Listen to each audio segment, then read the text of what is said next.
kematian saja yang memisahkan kita. Kan? Saya akan bersama dengan setia dengan kamu, baik pada waktu hujan, pada waktu ada capek hujan, pada waktu susah, pada waktu senang. Kan?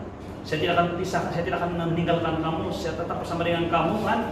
Dan hanya kematian saja yang memisahkan kita. Jadi itu janji perkawinan. Nah, binatang dipegang dia bukan janji, dia punya ketepatan itu pada tali, pada gading, pada lupung. Dalam bahasa dusun kan lupung ini yang itu tali dan sebagainya. Tapi manusia pada kita punya janji. Tapi pada hari ini saya membawa kita untuk melihat suatu hal di hadapan Tuhan, kan? Bukan di hadapan manusia. Manusia memang kita mengharapkan semua ini pada manusia, kan? Ada satu ketika ada seorang pemudi, dia melihat di dalam TV ini hanya saja ilustrasi saja. Dia nampak kalimat ataupun tingkah laku muda-mudi yang tidak baik, yang terlampau sosial, yang tidak terkawal dan sebagainya. Dan pemudi ini pun berkata kepada bapak dia katakan, "Bapak, saya tidak akan jadi seperti mereka.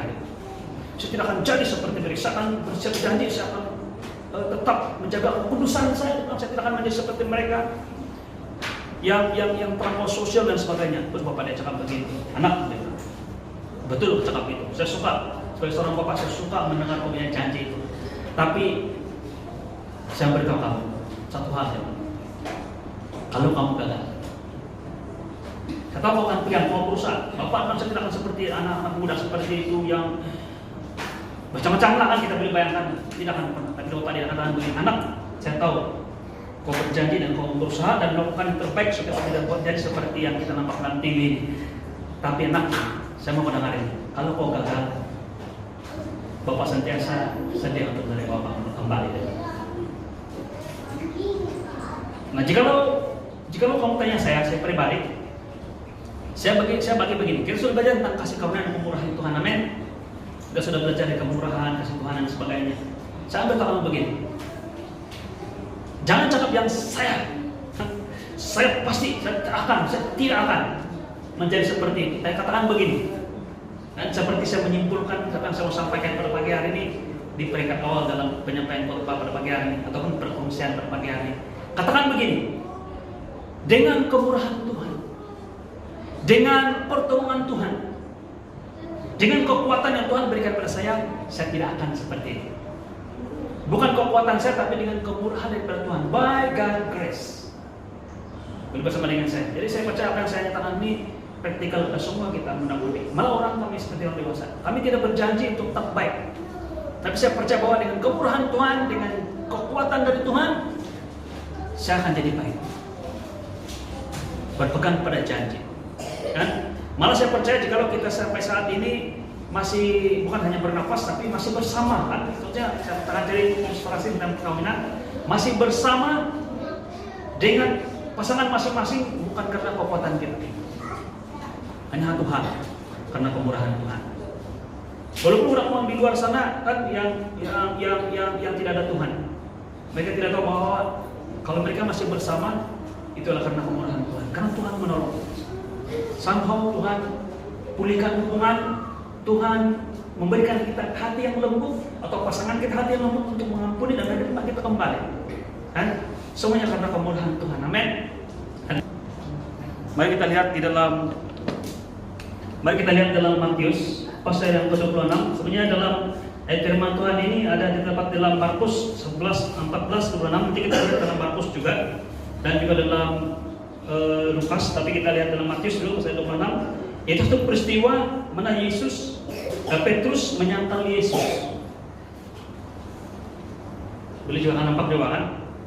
Oke, dalam ayat yang ke-30 firman Tuhan mengatakan begini, sesudah menyanyikan nyanyian pujian, pergilah Yesus dan berikutnya ke Bukit Zaitun. Maksudnya dalam lebih kurang 24 jam, 24 jam selepas itu Yesus ditangkap. Oke, ditangkap di Taman Getsemani. Jadi mereka masih berada di satu tempat. Oke. Jadi maka berkatalah kepada mereka, malam ini kamu semua akan tergoncang imanmu. Ini Yesus katakan kepada murid-muridnya, dia katakan kamu semua akan tergoncang imanmu karena aku, sebab ada tertulis, aku akan membunuh gembala dan kawanan domba itu akan tercerai-berai. Akan kamu sudah aku bangkit, aku akan mendahului kamu di Galilea. Kemudian Petrus menjawab dan katakan begini. Petrus berdiri, tidak suruh-suruh, dia berdiri dan katakan begini. Biarpun mereka semua tergoncang imannya karena engkau, aku sekali-kali tidak. Yesus berkata kepadanya, aku berkata kepadamu, sesungguhnya malam ini sebelum ayam berkokok, engkau telah menyangkal aku 3 kali. Nah, tengok apa yang dikatakan oleh Petrus, dikatakan begini. Biarpun mereka semua tergoncang imannya karena engkau, aku sekali-kali tidak. I will never, dalam bahasa Inggris, saya tidak akan menyangkal kamu. Yesus mengatakan, yang awal-awal dia katakan, gembala akan diambil daripada domba-domba, domba akan tercerai-berai, iman mereka akan goncang. Oke? Ada yang menerjemahkan bahwa orang punya iman itu jatuh. Tidak, mereka tergoncang saja. Karena saya percaya ada satu hal yang luar biasa. Yesus tahu bahwa murid-murid dia termasuk Petrus akan mengalami kegoncangan iman ini. Tapi kamu tahu apa yang Yesus katakan? Dia katakan, bila imanmu sudah kuat, bila kamu sudah bangkit balik. Maksudnya Tuhan Yesus tahu bahwa apa kesudahan Petrus. Kan? Dia sudah tahu kesudahan Petrus, bahwa Petrus akan menyangkal, Petrus akan menyesal, Petrus akan melarikan diri. Tapi ketika dia kuat, Tuhan Yesus mengatakan, kuatkanlah, gembalakanlah, pimpin kau yang kawan-kawannya.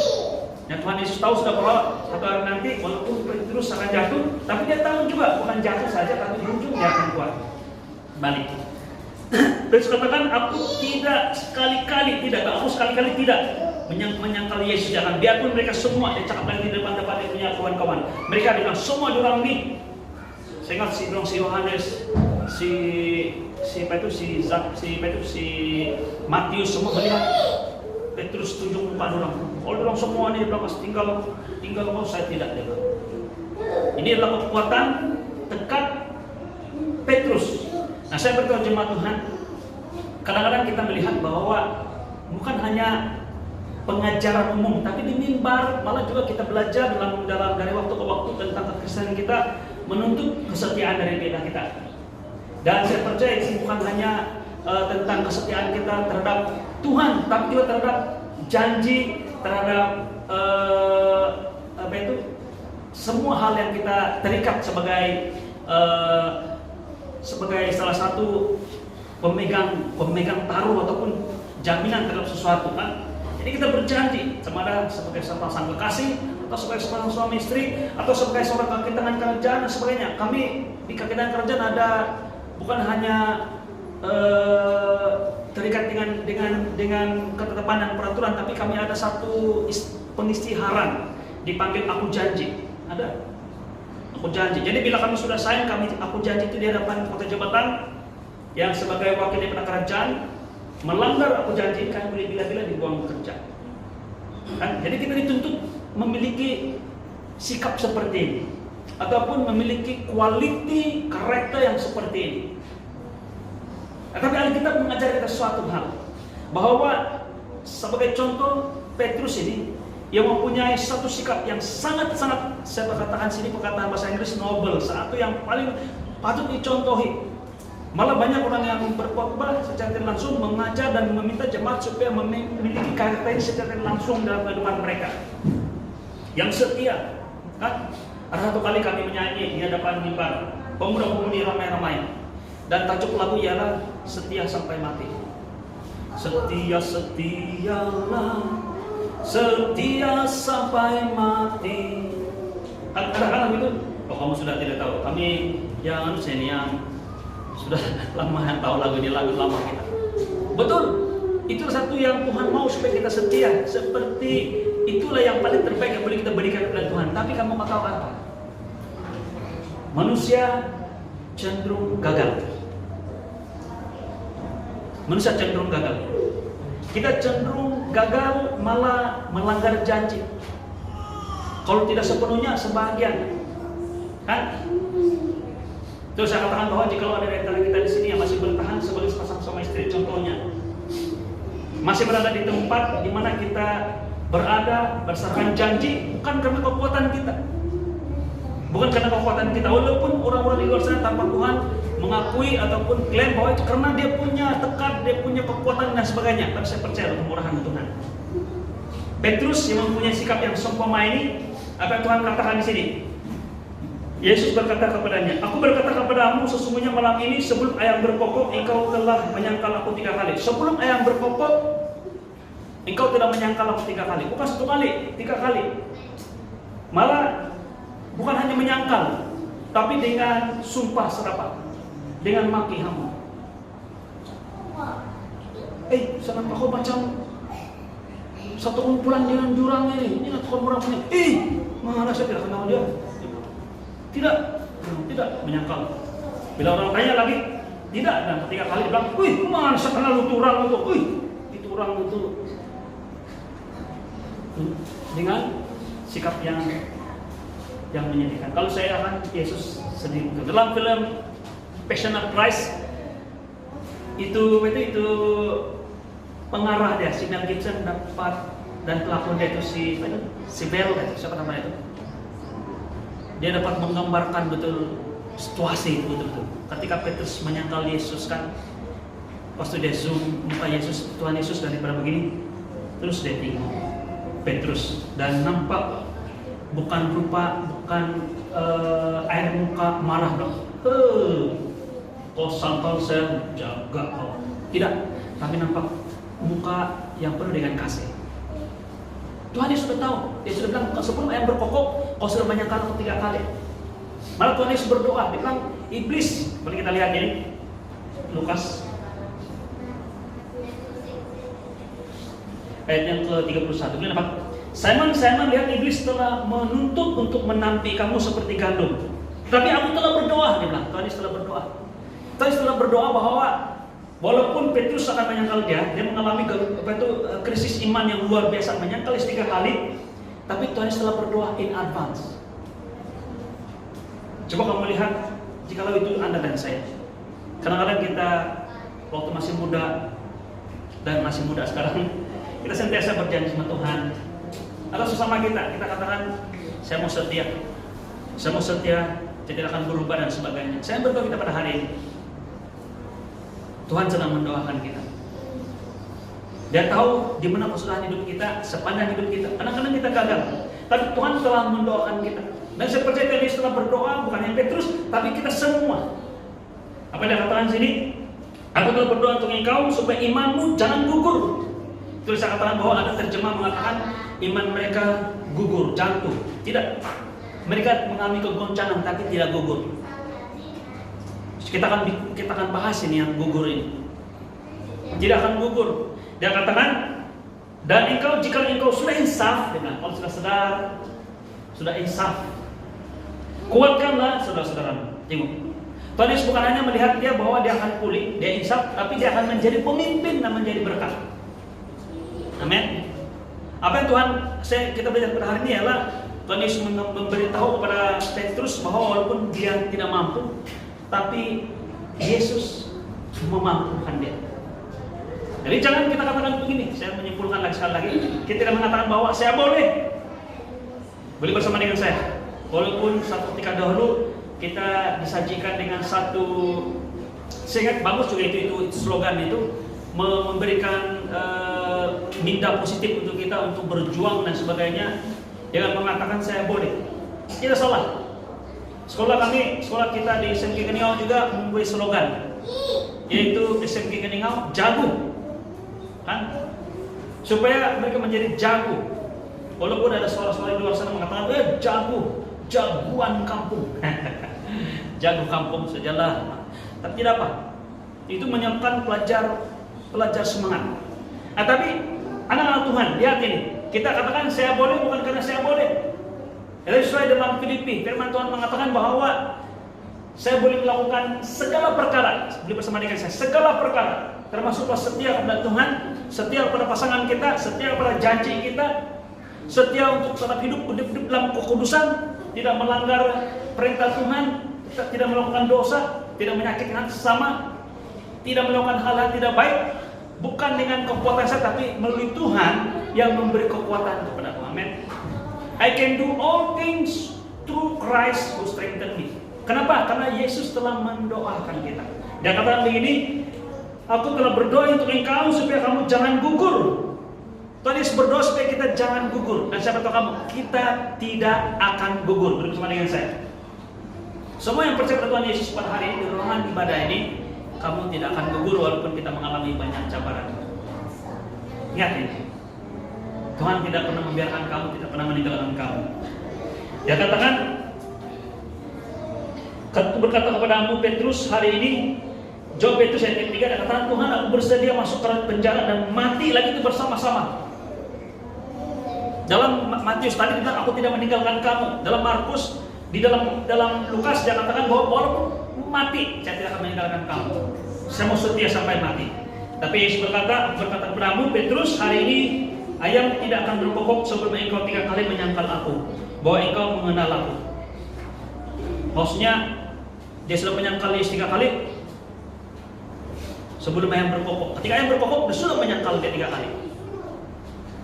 Jadi di sebuah lokasi di Yerusalem dekat-dekat dengan kota Daud, situ di tembok kota Daud ada satu gereja di luar kota itu dipanggil gereja ayam. Gereja ayam itu gereja ayam. Tapi bahasa Inggris semacam bukan chicken jet dalam hal itu. Tapi adalah nama dia gereja ayam. Dia punya lambang tengah-tengah itu gereja bukan salib, tapi ayam jantan.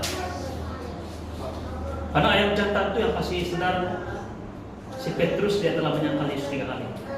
Dan bila mendengar dia itu ayam berkokok, dia teringat apa yang Tuhan Yesus katakan. Dan saya percaya Petrus bukan hanya ingat bahwa dia diingatkan dia telah menyangkal, tapi dia ingat juga bahwa Yesus telah mendoakan dia. Dan Tuhan Yesus mengatakan, jika kamu sudah insaf, kuatkanlah saudara-saudaramu yang lain. Luar biasa. Nah, saudaraku, semoga kita satu lagi, dia bersama-sama dengan saya, kita menelusuri Alkitab Tuhan ini. Oke, yaitu terdapat dalam Yesaya, yaitu berbicara tentang buluh yang terkulai. Kalau dalam perjanjian lamanya itu terdapat dalam Yesaya 42. Yang katakan begini, bulu yang patah terkulai tidak akan diputuskannya. Kalau dalam bahasa Inggris dia katakan, a bruised reed shall not break, be not break. Maksudnya tidak akan dipatahkan. Ini terjemahan dalam bahasa Indonesia dia katakan tidak akan diputuskan. Dan sumbu yang pudar nyalanya tidak akan dipadamkannya, tetapi dengan setia ia akan menyatakan hukum. Saudaraku, kamu mungkin mengatakan bahwa saya adalah orang yang gagal. Mungkin tidak sepenuhnya, tapi kadang-kadang gagal, kadang-kadang tidak. Kita berjanji, tentunya Tuhan, pukul 3 saya sampai sana. Saya sampai juga, tapi 3:30. Kadang-kadang pelambat. Nah, saya tolong engkau, tolong juga, tapi selama beberapa tahun. Jadi kita tidak pernah, kadang-kadang tidak sempurna apa yang kita janji. Tapi saya sangat mendorong dan sangat-sangat terdorong dan juga respect lah kalau ada jemaat yang mampu dan dapat melakukan hal-hal seperti ini dengan sempurna. Saya percaya kekuatan Tuhan yang beri pada kamu untuk melakukannya. Semuanya karena kemurahan Tuhan. Amin. Haleluya. Tapi firman Tuhan mengatakan, jika kamu gagal pun, firman Tuhan mengatakan di sini, bulu yang patah terkulai. Ini bulu, ini bukan bulu kita. Dalam bahasa Inggris reed itu merujuk kepada apa yang terdapat di Timur Tengah, di Sungai Yordan khususnya. Di Sungai Yordan tidak ada bambu macam kita, bulu. Tapi kalau bulu pecah pun itu tidak guna, sudah kan? Ada juga begitu. Tapi ini nyata macam itu, dia macam apa? Saya beri katakannya. Itu ulu, bukan ulu juga, ulu yang apa itu? Yang bikin siapan itu apa itu? Sumbiling. Tapi sumbiling keras. Yang ini lembut ini. Ada beberapa perkara yang kita belajar daripada ini tumbuhan ini yang terdapat di Timur Tengah. Dia banyak terdapat di sungai, banyak betul-betul. Jadi kalau ada satu yang patah, budak-budak selalu ambil nih, dia ambil, maksudnya dia kasih lubang jamnya buat suling, buat straw dan sebagainya. Maksudnya jika ada satu yang patah bersama dengan saya ataupun pecah, buat apa mau simpan? Banyak lagi di tepi sungai. Jadi buang saja. Maksudnya bukan hanya dari segi isu yang betul ini sejarah, tidak. Bukan hanya dari segi dia punya nilai dia terlalu banyak, Pak. Dia terlalu banyak, bila boleh ganti. Tapi Tuhan bagi contoh bukan satu yang paling berharga, tapi yang paling common, paling paling umum. Jadi mungkin Anda dan saya adalah orang-orang yang umum, tidak terpandang di mana-mana. Orang bilang, oh barang sudah mau kasih obat itu orang bayar mahal pun mereka berusaha juga hantar di Eropa cari dokter yang paling terbaik. Karena dia apa? Karena menteri. Kalau orang kebanyakan kasih tidur saja, tidak ada kepentingan. Dia seperti itulah nilai rib ataupun ini bulunya. Tapi Tuhan katakan bulu yang patah ini terkulai ini tidak dipatahkannya. Malah sumbu yang mudah pudar tidak dipadamkannya. Maksudnya walaupun sudah tidak ada harapan, sudah tidak ada fungsi, sudah memang tidak boleh orang bilang tidak selamat sudah. Tuhan jangan tinggalkan kita. Inilah pengharapan yang kita miliki dalam Kristus Yesus. Amin. Inilah pengharapan yang kita miliki dalam Kristus Yesus. Bulu yang terkulai tidak akan dipatahkannya. Amin. Walaupun kita gagal, mungkin kamu katakan bahwa oh itu contoh orang lain. Tidak. Kalau mau contoh yang paling terdekat adalah saya pribadi. Amin. Mungkin kamu dengar si penuh Tuhan ini kuat sejak setiap dari dulu sampai sekarang. Oh dia tak kuat dalam Tuhan. Tidak. Saya mengalami proses yang begitu luar biasa. Bukan proses saya menjadi kuat, tapi saya melihat bahwa betapa Tuhan kuat dan saya lemah. Dan kekuatan Tuhan lah yang menyebabkan saya tetap berada di sini sampai sekarang. Ada ketika saya berdoa, ketika mengalami cabaran itu, saya rasa macam saya tidak ada tempat sudah dalam pelayanan. Tapi saya katakan begini kepada Tuhan. Saya bilang Tuhan, saya katakan begini, kalau kehidupan kita kan ini yang istilah si pastor Arifin bilang di rata-rata normal. Tiba-tiba kita ada masalah cabaran. Jadi semestinya hal-hal yang terlalu besar, tapi kecil pun mempengaruhi kehidupan kita. Kita jatuh. Jatuh. Jadi ini adalah pelayanan. Kita melayani Tuhan. Jatuh dari pelayanan begitu. Saya katakan Tuhan, walaupun saya jatuh, saya akan berusaha. Saya tahu ini Tuhan. Walaupun saya belum kenal, saya belum tahu tentang kasih karunia dengan sebelumnya. Saya katakan Tuhan, walaupun saya sudah jatuh seperti ini, saya akan pastikan diri saya di ujung sana. Saya akan naik pelan-pelan balik di tempat di mana saya sudah berada dahulu. Itu bentuk pandangan mata saya. Apa Tuhan katakan pada saya? Seperti Tuhan bicara di hati saya. Tuhan katakan begini, Denny, tidak perlu kau berusaha. Tidak perlu kau berusaha untuk melalui ini, kemudian naik, berusaha untuk naik. Saya sudah ambil kamu, angkat kamu, dan kasih seberang kamu. Sekarang kamu berada di tempat di mana kamu berada malah lebih tinggi daripada yang kamu pikirkan. Nah, ini mengingatkan saya pada satu firman Tuhan yang terdapat di dalam, yaitu dalam Mazmur 23 ayat 4. Firman Tuhan mengatakan, sekalipun aku berjalan dalam lembah kekelaman, aku tidak takut bahaya, sebab Engkau bersertaku. Gadamu dan tongkatmu itulah yang menghibur aku. Amin. Nah, gada dan tongkat ini, kalau kita lihat gembala itu dia gunakan untuk mendisiplinkan. Dulu bersama dengan saya, mendisiplinkan maksudnya melakukan pembetulan, correction kepada domba-domba yang lari. Kalau di ujung itu dia punya gada, dia punya tongkat, itu ada satu bingkuk begini. Memang sebelumnya kan begitu. Kalau mau kita tengok gembala di Timur Tengah dalam lukisan itu dia lurus, itu jarang-jarang dalam berlaku ialah ada bingkuk sini. Itu apa itu? Yang bingkuk ini adalah apabila dia berjalan, ada itu domba yang mau pergi simpang, dia tarik ke kepala itu kasih lurus.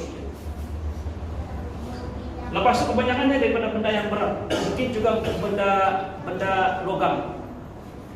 Dia kasih guna untuk pukul di tanah, tuk begitu.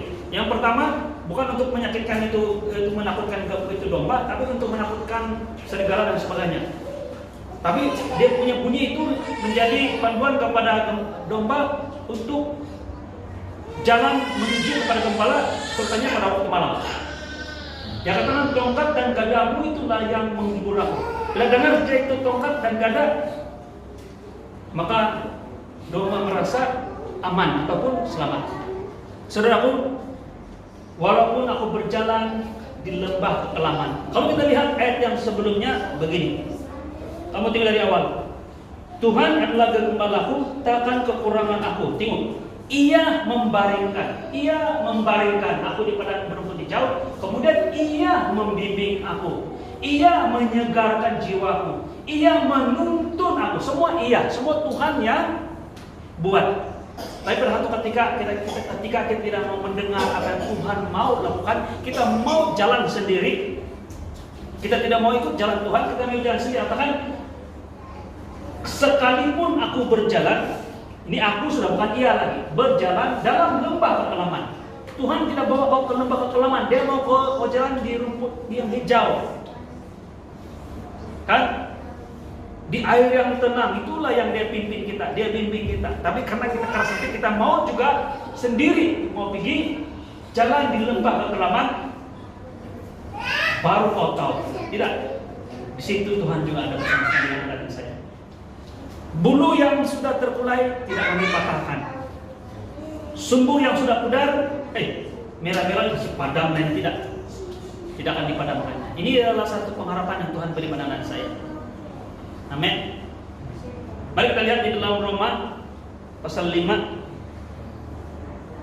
ayat 5. Dan pengharapan tidak mengecewakan. Kenapa? Firman Tuhan mengatakan, kenapa kita walaupun kita ini bulu yang terkulai, walaupun kita ini sumbu yang pudar, walaupun kita berjalan di lembah kekelaman. Kalau saya pastor, kalau menanyakan, saya berjalan di lembah kekelaman, saya bilang, siapa suruh kau bisa nak? Marah juga, kenapa bisa balik? Dan kita. Tapi walaupun kita berada di situ, firman Tuhan mengatakan, pengharapan kita tidak mengecewakan dimanapun kita berada, karena kasih Allah telah dicurahkan. Ini bersama dengan saya, telah dicurahkan, bukan akan dicurahkan. Mau dengar hati dari berita gembira? Kamu tahu di manakah pintu pengharapan dibuka? Tuhan mengatakan, aku akan membuka pintu pengharapan dengan. Dan dia menamakan satu tempat yang dipanggil lembah Akor, AKHOR. Aku akan membuka pintu pengharapan di lembah Akor. Kalau orang yang tidak paham apa itu Akor, mereka bilang, buat apa dia Akor? Kenapa tidak di lembah tempat baru kan? Gitu. Kenapa tidak di lembah penglihatan? Kan? Di lembah di mana Tuhan ada. Akor ialah dalam bahasa Melayu daripada bahasa Ibrani adalah masalah, problem, isu, cabaran. Itulah Akor. Di mana pintu pengharapan dibuka untuk kita ketika kita menghadapi masalah.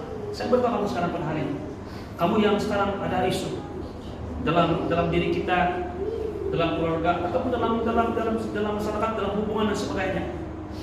Adakah itu sakit penyakit, adakah itu kekurangan dan sebagainya, adakah itu berbicara tentang hubungan dan sebagainya. Saya berdoa kamu, kalau kamu ada masalah, lihat Tuhan sedang membuka pintu pengharapan bagi kamu. Kenapa? Karena dia katakan Roh Kudus telah dicurahkan. Karena kasih Allah telah dicurahkan pada hati kita oleh Roh Kudus yang dikaruniakan pada kita. Sudah diberi penahanan dari saya.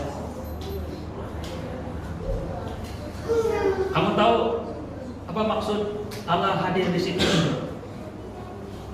Kalau beserta kita ialah Immanuel. Kalau ada di situ Jehovah sama. Jehovah sama. Kamu tahu di mana Jehovah sama ini disebut dalam kitab? Dalam kitab peletakan, kitab tangisan, kitab sedih. Firman Tuhan mengatakan, saya Jehovah sama. Saya hadir di dalam perusahaan kamu. Amin. Luar biasa. Haleluya. Nah, saudaraku, saya mau tutup ini. Banyak ayat firman Tuhan yang sudah disediakan, tapi saya percaya Tuhan mau kita melihat ini dengan hati yang terbuka di depan Tuhan. Jikalau kamu mendengar selama ini khotbah supaya kamu menjadi kuat, dan itu adalah harapan saya pribadi sebagai gembala ataupun sebagai penyampai firman Tuhan, sebagai penatua di gereja ini, pada semua jemaat, itu memang saya mau perlu kuat tak kuat. Tapi saya mau berkata kamu di sini, kamu tidak lebih ataupun tidak kurang seperti Petrus. Jangan berjanji pada kekuatan kamu, jangan berharap pada kekuatan kita sendiri. Jangan melihat bahwa saya boleh. Jangan lihat bahwa saya mampu. Kamu tahu apakah dosa yang paling besar sekali dalam dunia ini? Apakah dosa yang Lucifer, yang berpengaruh malaikat, yang luar biasa pemimpin pujian Allah di surga jatuh? Ada orang bilang kesombongan, betul kesombongan. Tetapi kesombongan itu adalah berbicara tentang saya dan bukan Tuhan. Yang melihat bahwa Tuhan tidak ada urusan dengan saya. Saya boleh tanpa pertolongan Tuhan. Dosa yang paling besar adalah apabila kita tidak mau berharap pada Tuhan. Kita pikir kita boleh. Kadang-kadang kita tidak melakukan itu secara direct seperti itu. Tapi kita mengharapkan bukan Tuhan, tapi pada dunia ini, pada ciptaan yang Tuhan sudah buat. Kamu tahu kan? Saya beritahu kamu. Creation dengan born again. Creation adalah penciptaan. Semua yang dicipta sudah mengalami kerusakan. Semua yang diciptakan oleh Tuhan sejak semula sudah mengalami kerusakan oleh karena dosa. Tetapi itu dipulihkan oleh Tuhan Yesus melalui kelahiran kembali pada kita. Amin. Jadi kalau kita berharap pada semua ciptaan yang ada, walaupun penting, walaupun praktikal dan sebagainya, itu seakan-akan kita membelakangi Tuhan. Ada orang mengharapkan kesehatan daripada herba, betul kan? Bukan salah mengambil herba-herba dan sebagainya, ambil suplemen tidak. Tapi bukan suplemen itulah yang final, yang membuat kita sehat ataupun kita kuat. Malah saya membaca hari ini, politik sedikit kuliah. Jangan berharap kepada ahli politik. Sama mengapa kita kecewa? Kenapa kita berlompat-lompat? Sombongan kita berubah-ubah. Kita tidak boleh berharap pada parti. Nah, saya tidak katakan bahwa kita tidak boleh berharap pada kita, jangan mengundi dan sebagainya, tidak, bukan. Tapi kita jangan mengharapkan, malah kita berdoa mereka supaya mereka mengharapkan kepada Tuhan. Amin.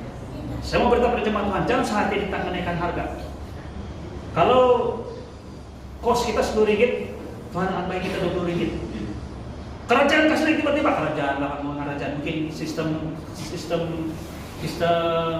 kuasa pasaran dan juga penawaran, ya kan?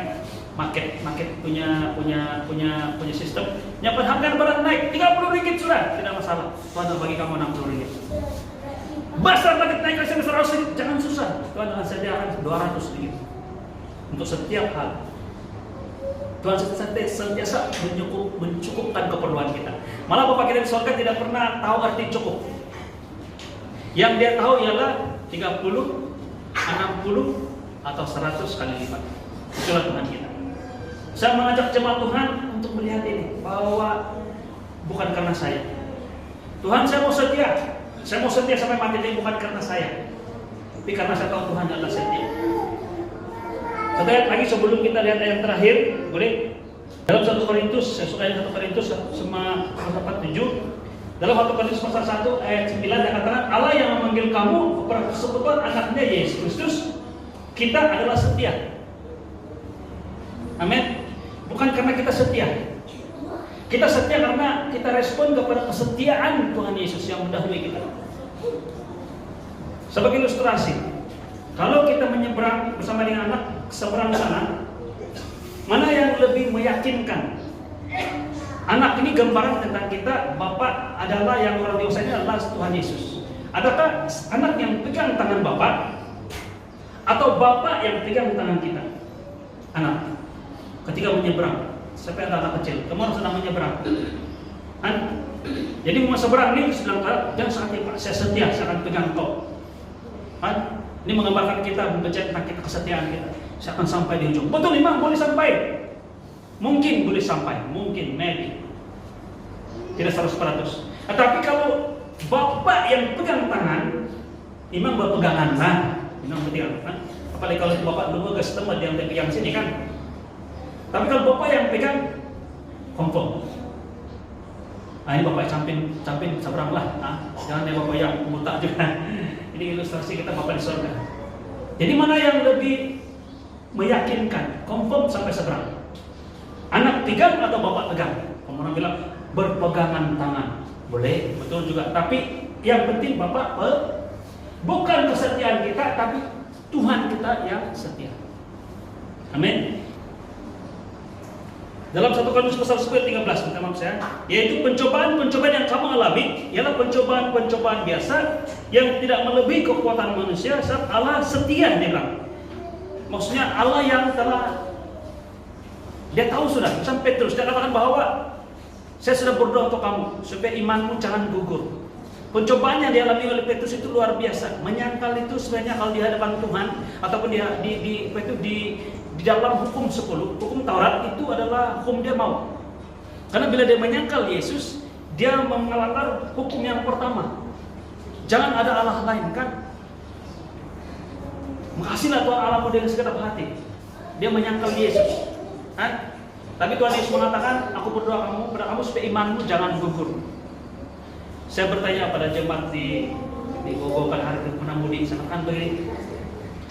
Adakah satu ketika di mana perbuatan dan juga iman kamu tidak sama-sama jalan? Tidak seiringan. Kau buat lain tapi kau percaya lain. Saya beritahu kamu, pada waktu itulah imanmu mengalami, saya katakan bukan hanya cabaran, tapi di mata Tuhan dia bukan lihat perbuatan kamu tapi iman kamu.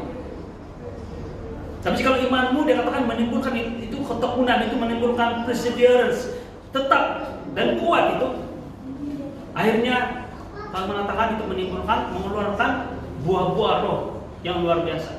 Sehingga apa yang kamu buat itu kamu akan tinggalkan. Tapi tidak sebelum kamu percaya siapa diri kamu sebenarnya. Kadang-kadang kita merasa bersalah betul-betul. Tapi di mata Tuhan dan iman kamu percaya bahwa kamu telah diampuni, kamu adalah orang benar. Amin. Luar biasa. Dia katakan Allah setia, dan karena itu dia tidak akan membiarkan kamu dicobai melampaui kekuatanmu. Pada waktu kamu dicobai, dia akan memberikan kamu jalan keluar. Pada waktu bila jalan keluar, pintu pengharapan dibuka, dia katakan pada waktu kita dicobai, kita mengalami pencobaan atau cabaran ataupun mengalami isu dalam kehidupan kita. Saya mengalami isu iman dalam hidup kita. Tuhan buka jalan. Dia katakan sehingga kamu dapat menanggungnya. Cuma kesedihlah apabila beri kesaksian, saya mampu dibilang begitu kan. Saya bukan kita yang mampu, bukan kita yang mampu, tapi semuanya karena kemurahan Tuhan. Amin. Yang terakhir mari kita lihat dalam firman Tuhan yang terdapat di dalam Ibrani pasal yang ke-13 ayat yang ke-5. Saya suka betul contoh yang Tuhan bagi ini adalah yang tidak katakan tentang hamba uang. Karena selalunya kita mengalami isu keuangan. Kadang-kadang mungkin isu penyakit. Tapi bila isu penyakit, kita akan melihat keuangan dan sebagainya. Nah, firman Tuhan mengatakan, janganlah kau menjadi hamba uang dan cukupkanlah dirimu dengan apa yang ada padamu. Maksudnya apa? Cukuplah apa yang ada padamu, tidak perlu tambah, bukan? Bersyukur dengan apa yang ada pada kamu. Bersyukur dengan ada apa yang ada pada kamu. Contohnya kesehatan, contohnya dari segi keuangan, mungkin dari segi harta dan sebagainya. Bersyukur ketika Yesus melipat gandakan 5 roti 2 ikan kepada 12 bakul sisa itu kepada 5.000 orang boleh makan, dan banyak lagi yang jadi sisa. Sebenarnya kalau kita ukuran bukan 5.000 itu anak-anak saja itu sama orang dewasa. Orang dewasa saja belum cukup, belum campur lagi ibu-ibu dan anak-anak. Mungkin lebih daripada 7.000. Tuhan Yesus mengatakan, dalam firman Tuhan mengatakan dia mengambil makanan itu 5 roti 2 ikan itu dan mengucap syukur.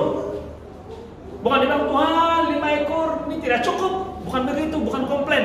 Dia bilang Tuhan terima kasih, saya bersyukur. Tuhan mau kita feel content, cukup dengan apa yang ada pada kita. Menurut Tuhan, macam mana kita boleh mengucap syukur? Kita kalau begini, Tuhan terima kasih seluruh ini yang saya ada, yang Engkau telah beri pada saya. Dan katakan yang ada padamu. Terima kasih seluruh ini karena seluruh ini boleh menyelesaikan masalah 20 ringgit.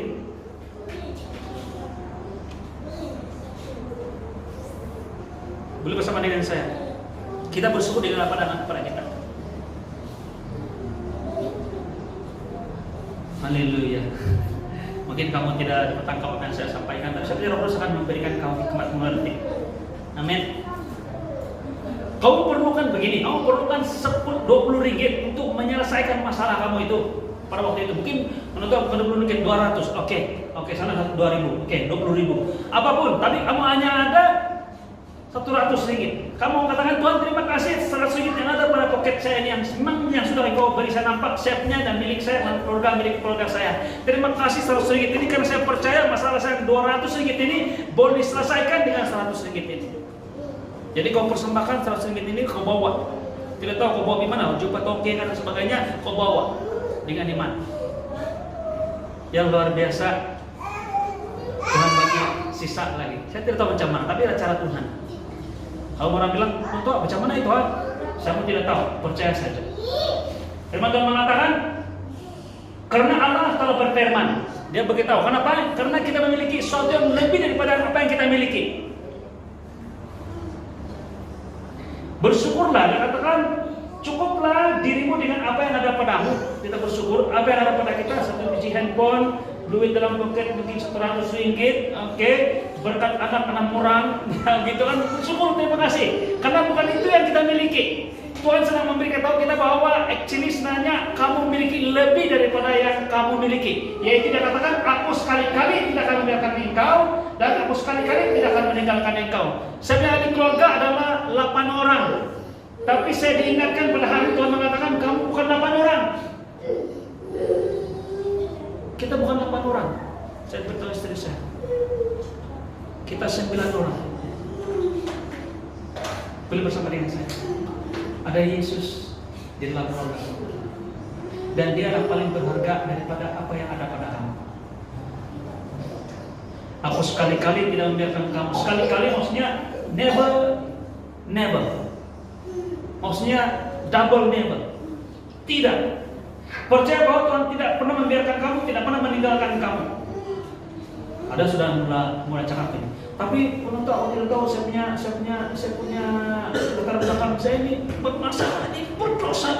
Macam Tuhan mau bersama dengan saya. Saya katakan begini, buluh yang patah tidak, yang terkulai tidak akan dipatahkannya. Jikalau kamu pada hari sungguh yang mau padam, sudah Tuhan tidak kasih padam.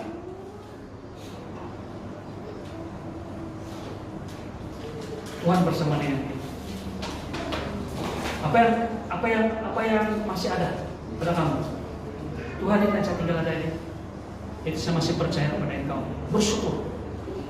Terima kasih Tuhan karena engkau masih menyebabkan saya masih hidup. Engkau memberikan saya kekuatan. Tapi satu hal yang saya tahu ialah bukan ini yang saya ada. Saya ada engkau bersama dengan saya. Dan sudah cukup, malah lebih dari cukup. Dia kata, aku sekali-kali tidak akan membiarkan kamu, maksudnya dalam hidup masa hujan, masa kemarau, masa musim bunga, musim lagi. Masa kamu sakit, masa kamu sehat, aku sekali-kali tidak akan membiarkan kamu. Itulah maksud dia. Aku sekali-kali tidak akan meninggalkan, tidak membiarkan, meninggalkan maksudnya bersama dengan kita, tidak membiarkan maksudnya tidak kasih biarkan dalam masalah seperti itu. Dia akan bantu dan tolong. Saudara, pada hari ini saya mengajak jemaat saya melihat bahwa saya beritahu kamu, jangan, never berharap pada diri kamu, karena Tuhan never tidak akan pernah membiarkan kamu meninggalkan kamu. Jangan bergantung pada kekuatan kamu bahwa saya mampu, tapi katakan bahwa bersama dengan Tuhan yang mengasihi kamu, kamu dapat menyelesaikan segala masalah. Coba kamu refleks pada hari ini. Saya bawa jemaat Tuhan untuk melihat secara negatif sedikit. Apa masalah kamu sekarang ini? Kamu tidak berani beritahu pada Tuhan untuk didoakan, tidak tahu, tidak berani. Malah untuk saya dengan keluarga lain pun tidak berani. Tapi saya beritahu pada hari ini bahwa kita memiliki lebih daripada bukan penentuan. Kita memiliki bukan hanya gereja, jemaat, penentuan, tapi kita memiliki Yesus yang setia dengan kita. Pengharapan kita bukan kosong. Pengharapan kita seperti telur yang masak keras kan? Bukan separuh masak. Yang betul-betul masak lah, hard boil. Lalu dia jatuh, dia punya kulit pecah, tapi dalam dia masih utuh. Pengharapan kita dalam Kristus Yesus. Saudaraku, dengar ini. Ibu-ibu dengar ini. Apabila kita melihat anak-anak kita, suami melihat istri, istri melihat suami, bapak melihat ladang, kan? Bapak melihat anak-anak dan sebagainya. Seperti kamu pada hari ini, bahwa janji Tuhan ini mengatakan never, tidak pernah, tidak akan. Bayangkan, tidak akan bersama dengan tidak pernah meninggalkan kita, biarkan kita. Apapun keadaan Anda dan saya. Adakah Anda sebatang bulu atau hanya seutas sumbu yang semakin kuat? Tuhan menyertai kita. Amen. Dan itu cukup membezakan. Mari kita berdoa. Bapak di surga yang bersyukur, berterima kasih.